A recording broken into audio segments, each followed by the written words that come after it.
সুপ্রিয় দর্শক, আসসালামু আলাইকুম। বরাবরের মতো আজকেও আবার গ্রাম বাংলার নদী নালায় খোড়া জাল দিয়ে মাছ ধরার সুন্দর একটি দৃশ্য আপনাদের মাঝে নিয়ে আসলাম। আশা করি সবার ভালো লাগবে। এটা নাটোর জেলায় ত্রিমোহিনী নদী। এখানে এসে দেখলাম নদীতে সারি সারিভাবে খোড়া জাল পেতে অনেকেই মাছ ধরতেছে।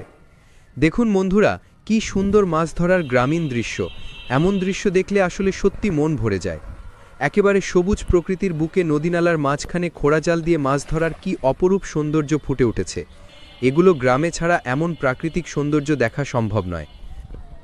আবমান এই গ্রাম বাংলার নদীনালায় খোড়া জাল দিয়ে মাছ ধরা শুধু জীবিকার উৎস নয়, এটি আমাদের সংস্কৃতি, ঐতিহ্য ও আনন্দের অংশ।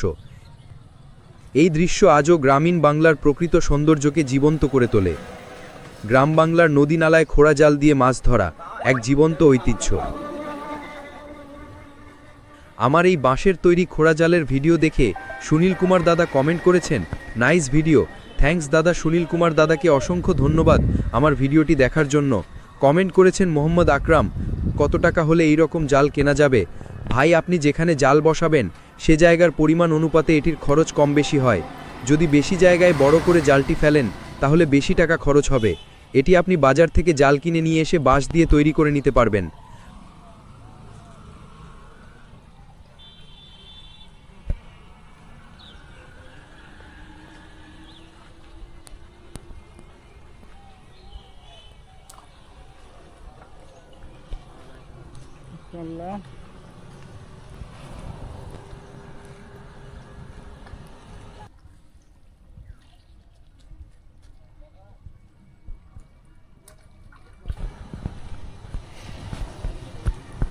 দেখুন বন্ধুরা, ভাইটি জাল তুলতেছে কি সুন্দরভাবে, আর মাছগুলো চমৎকারভাবে জালের মধ্যে লাফালাফি করে উঠতেছে।